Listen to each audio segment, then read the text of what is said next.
Shalom. First and foremost, I want to give all praise, honor, and glory to Yahweh Bashem, Yahweh Shai, Bashem, Rakakwadash. Double honors to the apostles and the elders of Great Millstone that will well. Shalom to the hopeful elect out there teaching this word in all sincerity and in truth, in the hopes that we may edify and feed the lambs of Yahweh Shai, especially in these last days. It's your brother Kawabai coming back with another video, in the intent to edify and feed the lambs of Yahweh Shai. Lord willing, this will be edifying, which the word edify means to build. Shalom. And I just wanted to do a quick hit on this video here. As you can see, I've got this clip playing. This is from GB News. Pro-Palestine protests in London erupts into chaos. Alright. As protesters face off with the police. Alright, so this is going on over here in the UK. You've got these pro-Palestinian protests happening in response to what's happening over there in Gaza. You got like young children picking up dead bodies off the floor, carrying it back to their homes. Neighbors are coming to console them. You got brains that's just being blown all over the streets and the floor. And Esau is showing how much of a devil he really is. But this is nothing but strangers devouring our land and our presence. Isaiah 1 and 7. Alright. Which clearly outlines what's going on over there. And ultimately this is, Israel, the small hats, Amalek, the least of the flock are drawing out all these nations, man. We're coming to the time of World War III. You just had China sent 6, I think, warships over there to the Middle East, so-called Middle East region, alright, in response to what's going on.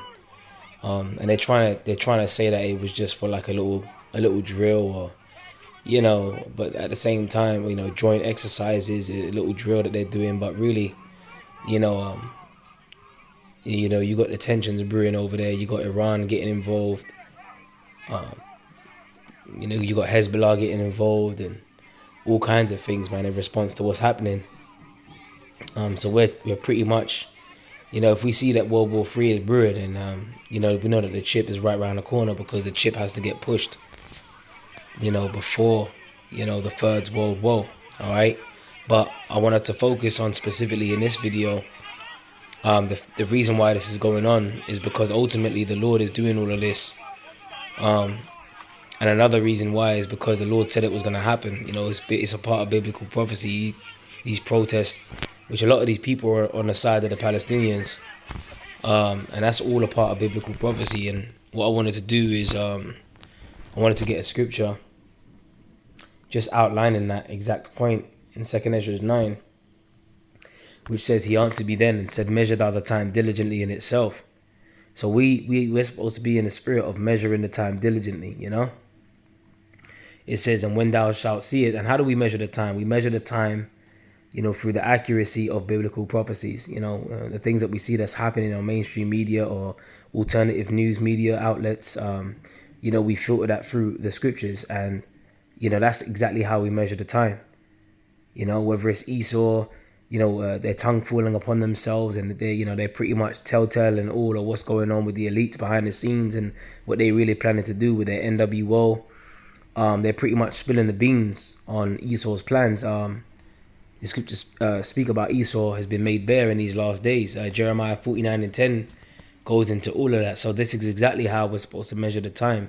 Like the Apostle Paul mentioned how we are to be circumspect. All right. It says, "And when thou seest part of the signs past, which I have told thee before, then shalt thou understand that it is the very same time wherein the highest will begin to visit the world which he made." So we're in a time where the Lord's coming back. He's going to make his grand return. All right. And it's nearer than when we believed. That's in Romans 13 and 11, right? Which reads, let me go ahead and pull it up real quick. All right. We should be familiar with this scripture right here. It says Romans 13 and 11. "And that knowing the time, that now it is high time to awake out of sleep. For now is our salvation nearer than when we believed." So now's the time. Our salvation is closer than when we believe, man. Jake talking about how woke they are. but they don't even realize that, like, they're really asleep. The Lord has poured upon them the spirit of deep sleep indeed. All right. What's that? Isaiah 29:9. All right. So you can say how woke you are, but you're really asleep. So we got to know what time we're in, The scripture clearly say in Ecclesiastes 3, there's a time for everything, a time for war and a time for peace, a time for love and a time for hate. So, we're not in a time of peace right now. And all these uprisings and protests and seditions among men, what we're witnessing right now is all a part of biblical prophecy. Verse 3 in 2 Ezra 9, it says, "And therefore when there shall be seen earthquakes and uproars of the people in the world." Uproars of the people in the world, bro. All right? What we witnessing right now. Okay? This is uproars of the people in the world. So everything that the apostles taught us, everything that we've heard, we're seeing now, we're witnessing, we're living in a time of biblical prophecy. All right? The vision is yet for an appointed time, but at the end it shall speak and not lie. Though it tarry, wait for it, because it will surely come, it will not tarry. That's Habakkuk 2 and 3. So, these visions, which are these prophecies, they're speaking. They're screaming out right now in these last days, man. And this is it really should pump us up even more, to the point where we're just like, we're even more on fire to get this word out, because everything that the Lord said he was going to do, he's making good on his word. The Lord is not a man that he should lie, man. Isaiah 55:11, "So shall my word be that goeth forth out of my mouth. It shall not return unto me void, but it shall accomplish that which I please, and it shall prosper in the thing whereto I sent it." So this is the word of the Lord prospering, man. See this? You see all this scuffling? Scripture speak about one people shall stand up to fight against another with swords in their hands. This is just the beginning stages of this. You wait until it really ramps up. Okay? Because Yahweh, Ba'ashem Yahweh Shai, Abad Babal, man, it's going to be destroyed. Babylon the Great will be destroyed, the land of confusion. The Hebrew word for Babylon is Babal, which means confusion. So this is just nothing but an addition to the labor pains that we're seeing before that child is getting delivered. Okay, as spoken of in 2 Ezra 16. These plagues that we're witnessing on the earth are nothing but labor pains. All right, and that deliverance is likened unto what? The destruction coupled with what? The salvation for the elect. Look at this, man. It's going to get even worse. And this is what the elites want. Okay, why do they want this? Because it's all about chaos, so they can bring forth order. All right. Verse 3 again in 2 Ezra 9. "Therefore when there shall be seen earthquakes and uproars of the people in the world, then shalt thou well understand that the Most High spake of those things from the days that were before thee, even from the beginning," man. So these prophecies have been outlined, we're living in a time of prophecy. All right, and the prophets prophesy. The word prophesy means to say before. Whether it's earthquakes, all right, Turkey, 50,000 people dead, whatever, uproars of the people, protests, whether it's pestilences, variants, all kinds of stuff. The Lord said that these are the big, these things must come to pass. Don't fear these things. All these things must come to pass. Because it's all a part of Bible prophecy, man. So we are definitely living in them times. And again, why does Esau want to have this happen? Because guess what? He wants that hatred. He wants that division to the point where it's so chaotic. When they push out that chip, everyone's going to be begging for order to be sustained in these streets. All right, so these people are just like, they're just playing out their movie roles. They're just extras in a movie. Everyone that's going to these protests, and heathen and Jake alike that are in these crowds, agent provocateurs, all of that, which is all, whether it's being set up by Esau behind the scenes or not, it's ultimately this is happening before the eyes of everyone, and the Lord is causing this to happen. Okay, because it's all a part of biblical prophecy. Remember, Amos 3 and scriptures, we got Amos 3 and 6. All right, Amos 3 and 6. It says, "Shall the trumpet be blown in a city and the people not be afraid? Shall there be evil in a city and the Lord Yahweh Ba'ashem Yahweh Shai have not done it?" So, when anything happens in any city, all right, any calamity, any form of division, any violent protests or whatever, all these things that are happening, man. You know, the Lord is the ultimate director on high. This is the Most High's movie, you know. So this is why we gotta fear the Lord, because ultimately He's in control. All right, we don't really have free will, man. Everything's playing out, going according to the plan of Yahweh Ba'ashem Yahweh Shai. And again, He's using the wicked elite, you know, to pretty much ramp up things with the MOTB, on, you know, because really, this ultimately, when you really want to go into it, it's the Most High's chip. We're gonna have to go through the hour of temptation. We're gonna have to pass that last test. 2 Corinthians chapter 2 and 11. Lest Satan should get an advantage of us, for we are not ignorant of his devices.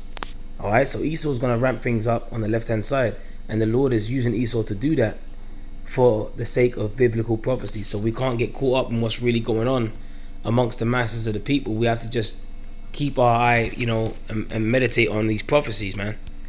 Revelation 12 and 12. Therefore rejoice, ye heavens, and ye that dwell in them. Woe to the inhabitants of the earth and of the sea, for the devil is come down unto you having great wrath, because he knoweth that he hath but a short time. Alright, so they're trying to establish their NWO agenda. Alright, and this kingdom ain't gonna stand forever, despite what, you know, creepy sleepy ass Joe said that America's gonna stand forever. No, it's not gonna stand forever. You know, there's only gonna be one kingdom that's gonna stand forever, and that's Yahweh Shai's kingdom. Alright, can we prove that? Alright, and yeah, he's coming down with that great wrath because he knows his time is short, man. The prophets are out there. Alright, the Most High has revealed the secret unto his servants, the prophets, you know, teaching this word. This is Daniel chapter 2 verse 44. And in the days of these kings shall the God of heaven set up a kingdom which shall never be destroyed. And that's not talking about Esau's kingdom. That's not talking about the so-called white man's kingdom, okay? It's talking about the kingdom of Yahweh Shai, and by default we're going to be joint heirs with Yahweh Shai. Alright, it says, and the kingdom shall not be left to other people, but it shall break in pieces and consume all these kingdoms, and it shall stand forever. It shall stand forever. Alright, the it being Yahweh Shai's kingdom is going to stand forever. It's never going to be taken down. Okay. Alright, that's why the scripture says the saints of the Most High shall take the kingdom, man, and shall possess the kingdom forever, even forever and ever. Esau is the end of the world, 2 Ezra 6 and 9, right? Jacob is the beginning of it that followeth. Like I said, this is just a quick hit I wanted to just throw out there, you know. This is Daniel chapter 7 verse 27. And the kingdom and dominion, alright, and the greatness of the kingdom under the whole heaven shall be given to the people of the saints of the Most High, whose kingdom is an everlasting kingdom, and all dominions shall serve and obey him. And the scripture that comes to mind is Isaiah 14, you know, Isaiah 14 on down, from verse 1 on down, you know. We shall take them captives whose captives we were. So they're going to obey and serve us. All right. And it's going to be an everlasting kingdom. You know, the saints are the Most High. The saints are who? The Israelites. All right. Psalms 50 and 5 and Psalms 148 and 14. All right. So we're definitely at the end. All right. And all we're witnessing right now, again, like I said, are these labor pains, you know, uproars of the people in the world. You know, it's part of biblical prophecy. Measure the time diligently. Alright, so with that, man, I pray you were edified. Shalom.